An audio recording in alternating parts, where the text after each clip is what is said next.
Story 1. The Curse of the Lakeside.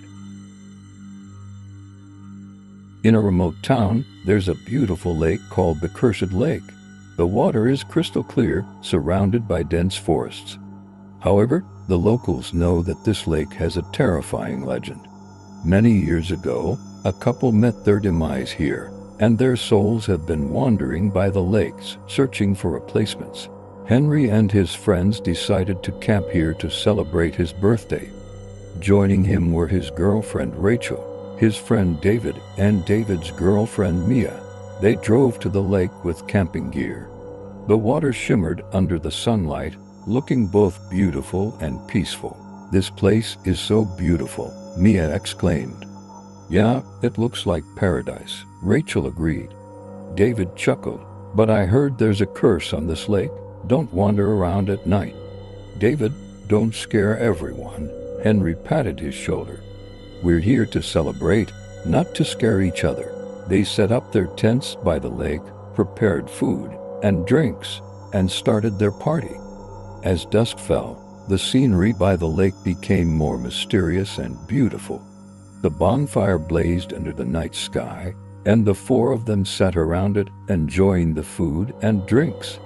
"This place is the perfect camping spot," Henry said, taking a sip of beer. "But what's the story about the curse?" Mia asked curiously. David began to tell the legend. A long time ago, a couple was dating by the lake when suddenly an accident occurred, and they both drowned. Their souls were restless and lingered by the lakes, searching for replacements. It's said that any couple who spends the night here will meet a tragic end. "That's nonsense," Henry shook his head. "These are just stories to scare people." However, deep into the night, Rachel felt something was wrong. She heard strange sounds coming from the lake, like someone crying softly.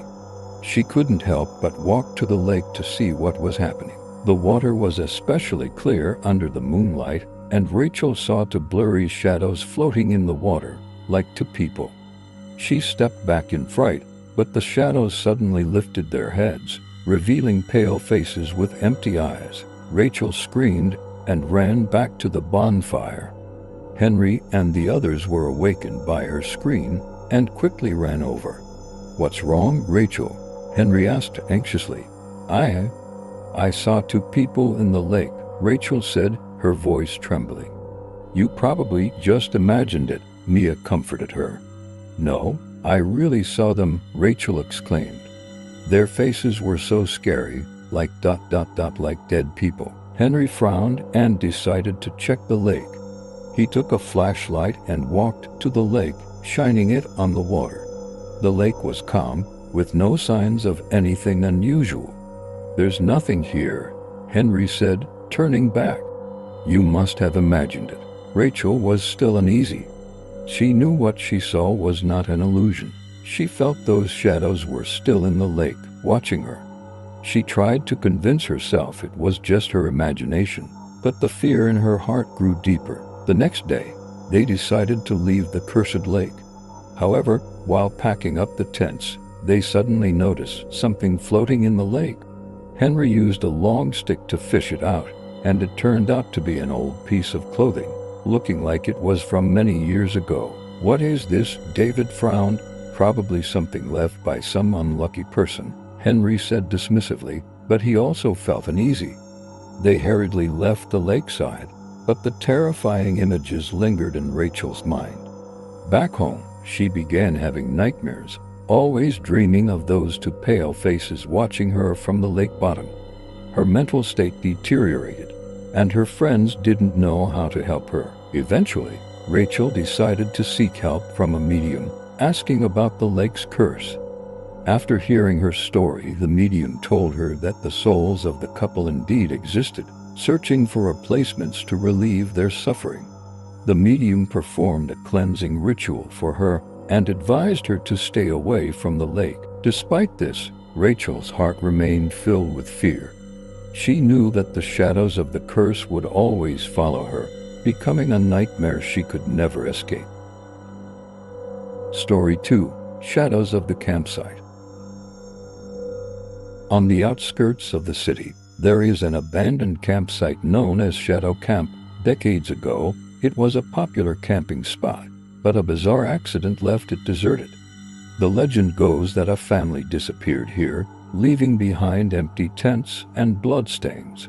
Since then, Shadow Camp has become a forbidden place, avoided by everyone. John is an adventure seeker.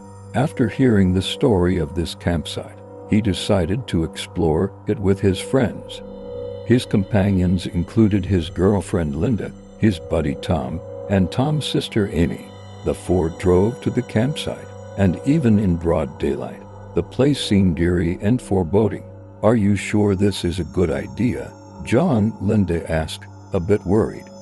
"Don't worry, we're just here for an adventure. Besides, it's just a legend," John replied casually. Though Tom and Amy were also a bit scared, they decided to follow John. After all, this kind of adventure was thrilling for them. They set up camp in a seemingly safe spot, surrounded by tall trees that blocked most of the sunlight, casting a gloomy shadow over the campsite. As night fell, the bonfire blazed, illuminating their faces in the darkness. They sat around the fire, sharing various ghost stories. Suddenly, Amy heard some strange sounds like whispers coming from a distance. "Did you hear that?" Amy asked nervously. "Hear what?" Tom looked around. "I didn't hear anything." "Maybe it's just the wind," John laughed.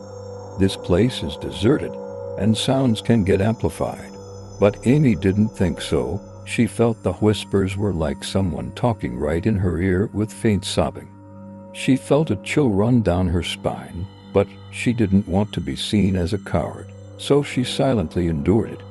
As the night deepened, everyone became sleepy and crawled into their tents. However, Amy couldn't sleep.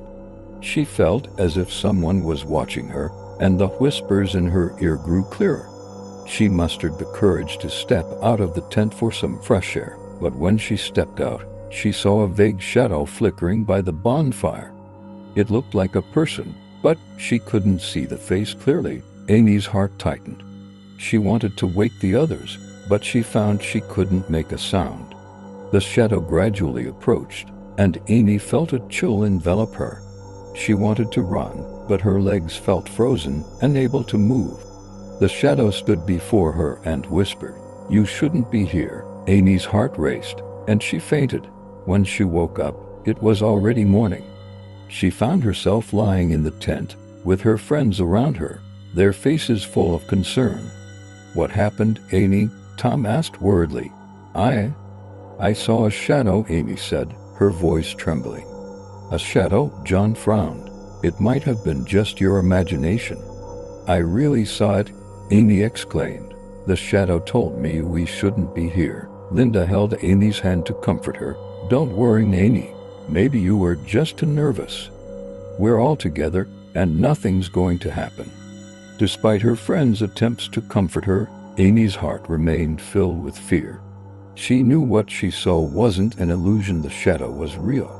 She fought her anxiety and helped her friends pack up, preparing to leave the campsite. However, before they left, a strong wind suddenly swept through the campsite.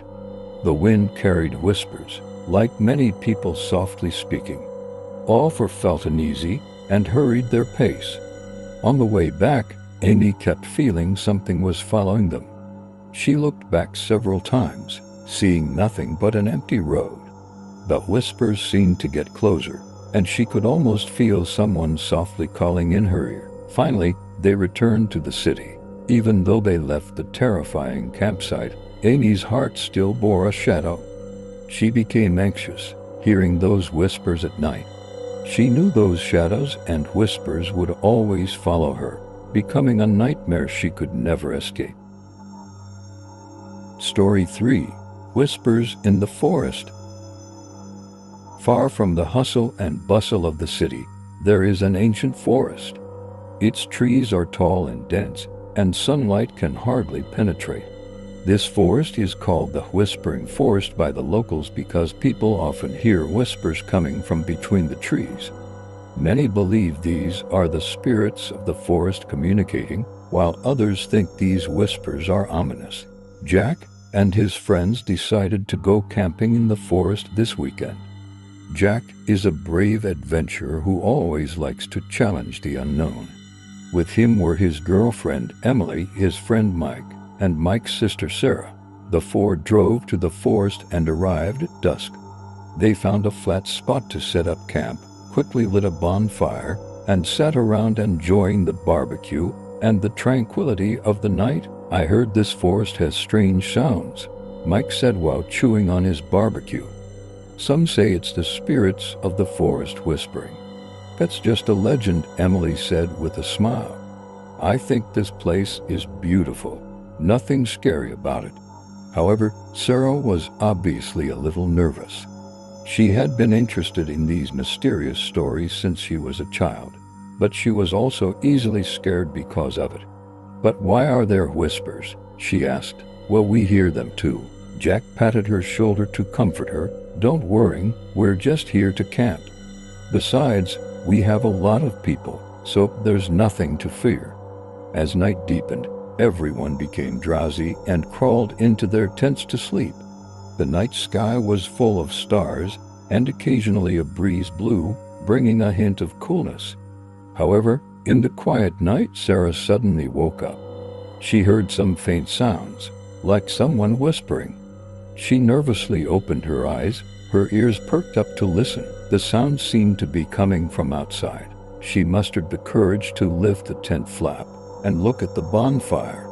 The fire had gone out, with only a few wisps of smoke floating in the air. But the whispering persisted, seeming to surround her. Sarah shivered, quickly returning to her sleeping bag. She wanted to wake the others, but was afraid she was just hearing things. She wrapped herself tightly in her sleeping bag, closing her eyes, hoping to fall back asleep. However, the whispering seemed to get closer and clearer, like someone was speaking right in her ear. Finally, Sarah couldn't take it anymore. She gently pushed Emily, who was sleeping next to her. "Emily, wake up," she whispered. Emily gradually opened her eyes. "What's wrong?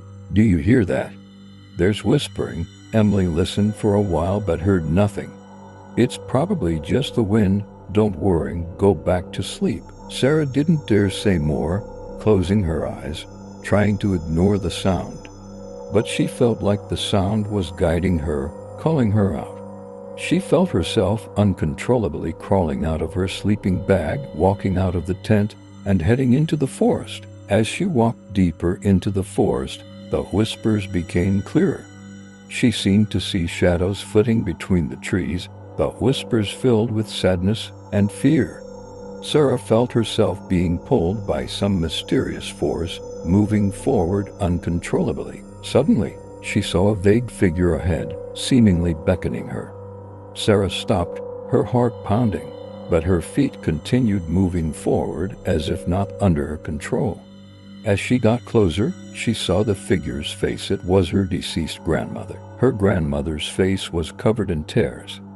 She whispered, "Sarah, don't go any further. It's dangerous here." Sarah screamed in fright, waking up her friends in the tent. Jack, Emily, and Mike quickly ran out, seeing her standing at the edge of the forest, her face pale. "Sarah, what's wrong?" Jack asked anxiously. I saw Grandma," Sarah said, her voice trembling. "That's impossible. You must have had a nightmare." Emily comforted her, but Sarah knew it wasn't a dream. She felt haunted by the whispers of the forest, knowing there was some unspeakable secret hidden there. Despite her friends' attempts to comfort her, her heart remained full of fear. The next day, they decided to cut their camping trip short and return to the city. However, on the way out of the forest, Sarah kept feeling like someone was following her. She looked back several times, but saw nothing. The whispers seemed to linger in her ears, preventing her from finding peace. Back home, Sarah tried to forget that night, but the whispers continued to haunt her mind. She became anxious and insomniac, even hearing the whispers during the day. She finally decided to seek help from a local shaman. After hearing her story, the shaman told her that the forest indeed had an ancient legend, where many innocent souls were buried. and they searched for someone to listen to their stories at night. The shaman performed a cleansing ritual for her and told her to hang specific talismans in her home to avoid being haunted by the spirits. Despite this, a shadow remained in Sarah's heart. She knew that the events of that night in the forest would forever be etched in her memory, becoming a nightmare she could never forget.